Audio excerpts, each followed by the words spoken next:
Oui, alors dans les émissions qui ont précédé, on a vu à plusieurs reprises que, malheureusement pour la France, dans les combats navals, les Français ont en général le dessous et parfois, comme à la hougue, d'une manière tout à fait écrasante pour eux. Bien sûr, il y a des victoires comme Bévésier, mais les Anglais, d'une manière générale, jusque-là, jusqu'à la Révolution, prennent la mauvaise habitude de nous battre et parfois lourdement sur mer. Et malheureusement, aujourd'hui, je vais évoquer une nouvelle défaite navale française qui va se produire au fond de la Méditerranée par rapport à la France, à Aboukir. Aboukir, c'est une baie qui se trouve en Égypte, près du delta du Nil, près de la ville d'Alexandrie.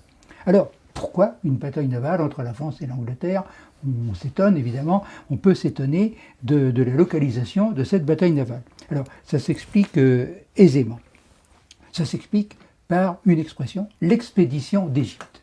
Tout le monde connaît, au moins de réputation, l'expédition d'Égypte dirigée par Bonaparte, la bataille des pyramides, du haut de ces pyramides, 40 siècles, etc. Bon, et c'est dans le contexte de l'expédition d'Égypte qu'il va y avoir un affrontement majeur entre la flotte anglaise et la flotte française. Alors, il faut évoquer cette expédition d'Égypte, que sinon on ne connaît pas. Alors, l'expédition d'Égypte, c'est une expédition qui est montée par la France en direction de l'Égypte. L'Égypte, qui, à cette époque-là, n'est pas un État indépendant, qui fait partie de l'Empire ottoman. Mais l'Empire ottoman, nous sommes à la fin du XVIIIe siècle, l'Empire ottoman est déjà faible. Bon, par conséquent, il n'est pas un adversaire bien important. Les Français veulent s'implanter en Égypte. Pourquoi? Eh bien, tout simplement parce que l'Égypte, ça représente évidemment un grand passé, l'aube de l'humanité, une grande civilisation. Et en plus, l'Égypte, à l'époque comme maintenant, occupe une position stratégique entre la Méditerranée, la mer Rouge et l'océan Indien.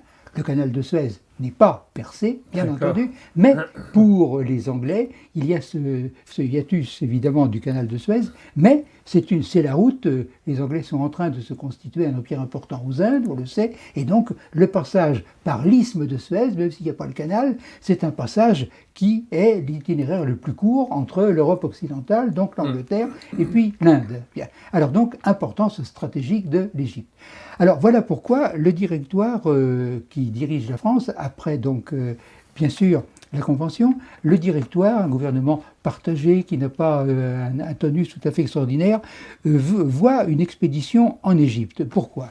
Eh bien, tout simplement parce que d'abord, effectivement, que les Français aillent s'implanter en Égypte, c'est intéressant en soi, pour des raisons donc stratégiques, économiques, culturelles, etc. Mais surtout, aussi et surtout, le directoire, à cette époque-là, voyez-vous, en 98, est très ennuyé par la popularité naissante extraordinaire d'un jeune général que nous connaissons bien, Napoléon Bonaparte, qui vient de se couvrir de gloire dans l'expédition d'Italie, Lodi, Arcole, Rivoli, tout le monde connaît ça.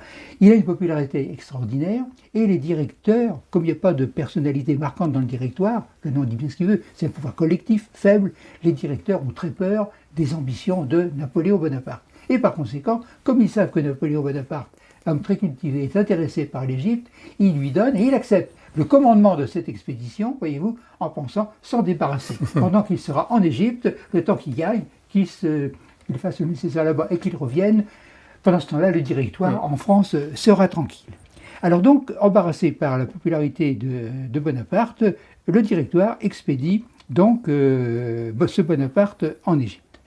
Alors, en mai 98, après un gros travail de préparation, une gigantesque armada se réunit, alors principalement dans le port de Toulon et autour du port de Toulon, une gigantesque armada qui est commandée par Bonaparte. Bonaparte, il est le chef reconnu, il n'y a aucun problème, c'est lui le patron de cette expédition.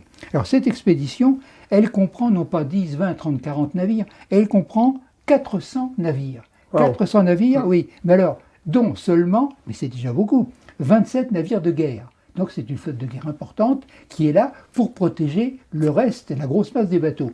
Pourquoi autant de bateaux?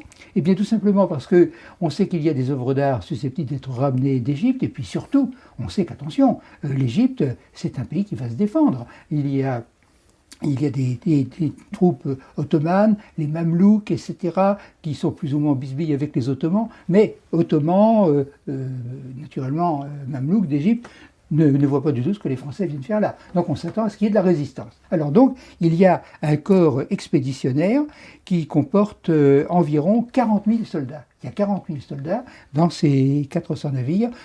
Énormément de provisions, évidemment, pour cette expédition, parce que d'abord, c'est que ça sera difficile de bien se nourrir.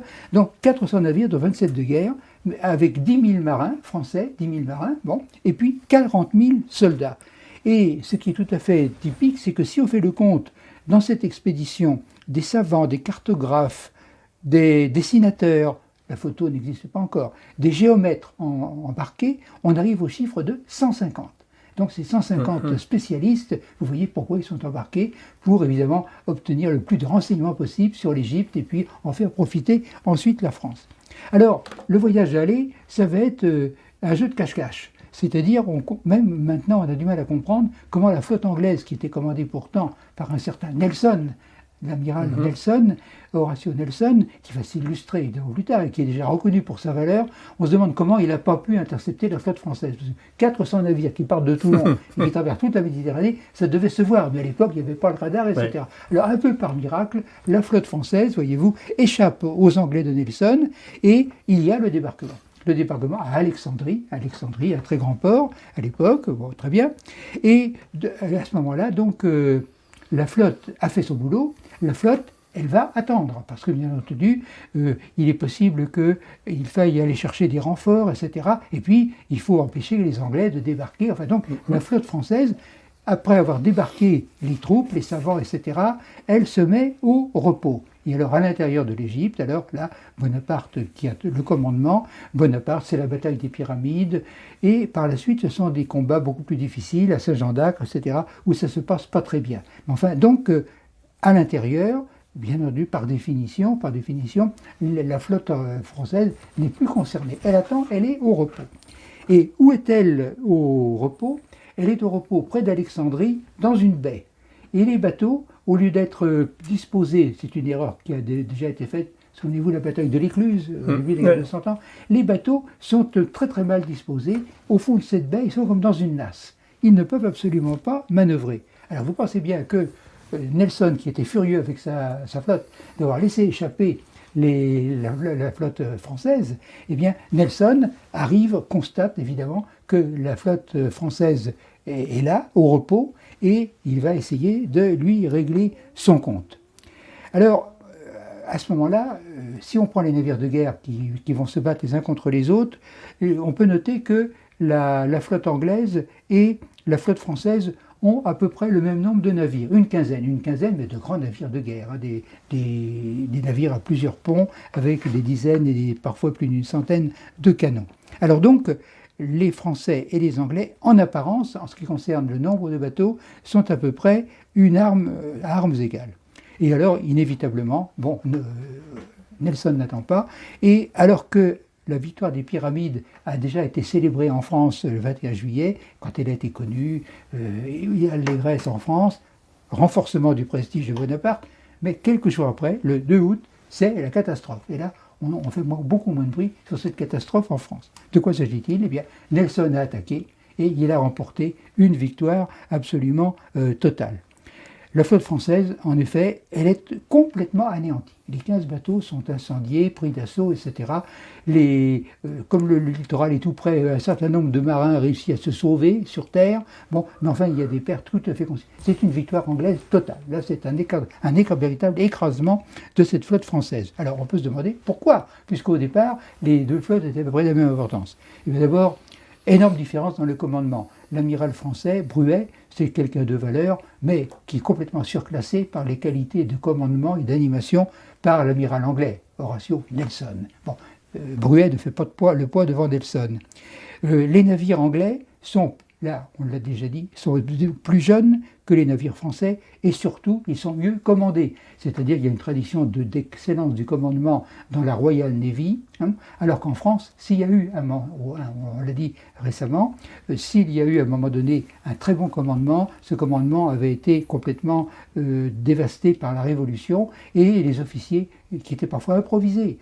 Parfois on était officier, vous voyez, ayant à cette période, officier de marine, sur Terre c'était pareil, non pas parce qu'on savait commander les bateaux, mais parce qu'on était un ardent révolutionnaire. révolutionnaire. Oui, ce n'était évidemment pas une garantie. Donc des navires anglais plus jeunes qui sont mieux commandés. Et les équipages en France, dans les navires français, sont de moindre valeur. On l'avait déjà signalé pour la bataille d'Ouessant, mais là, il se trouve que vraiment, les années ont passé et les équipages, il n'y a plus de discipline, chacun veut commander, voyez-vous, c'est la pagaille et par conséquent, c'est l'inefficacité. Et alors en plus, quand les Anglais attaquent, les Anglais sont au large, ils peuvent manœuvrer, les Français sont les uns contre les autres dans une véritable nasse, ils ne peuvent pas manœuvrer. Alors donc, c'est un véritable désastre. Cette bataille d'Aboukir, désastre pour la France. Mais alors vous voyez les conséquences.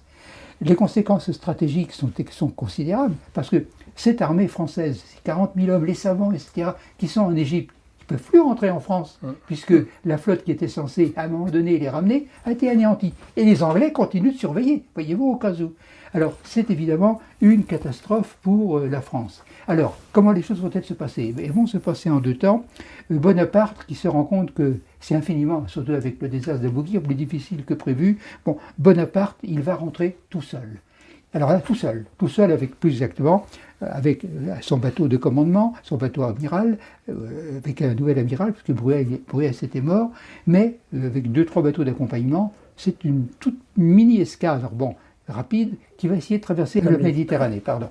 Bien entendu, les Anglais se rendent compte trop tard de ce qui se passe, et ils vont essayer d'intercepter, et ils ne vont pas réussir. Alors de nouveau, nouvelle partie de cache-cache, avec beaucoup moins de navires français, infiniment moins, et Napoléon gagne cette partie de cache-cache. Alors donc, Bonaparte rentre seul. Alors évidemment, il n'avait pas abandonné son armée, il l'avait laissé sous le commandement du général Kléber, qui était un général de très grande valeur, mais qui va être assassiné. Alors, les savants, les dessinateurs, les égyptologues font un énorme travail, mais la pression est tellement forte, les Ottomans se reprennent, puis les Anglais les soutiennent. Bon, finalement, la France va devoir abandonner. Mais elle va abandonner avec les honneurs et va avoir de la chance. Pourquoi? Parce qu'en 1802, il y a la paix d'Amiens. La paix d'Amiens, c'est la paix entre donc la France et l'Angleterre. Et dans le contexte général, grâce aux victoires de Napoléon sur le continent européen, les coalisés, dont les Anglais, étaient en situation d'infériorité. Et tenez-vous bien, ça paraîtrait inconcevable maintenant, eh bien, grâce à la paix d'Amiens, le corps expéditionnaire français d'Égypte, les savants, les dessinateurs, les égyptologues, ils sont tous embarqués et ramenés en France. Voilà le sort de la campagne d'Égypte. Et voyez-vous, il est bien évident que le désastre d'Aboukir a fortement conditionné l'évolution de cette campagne d'Égypte dont on parlera longtemps.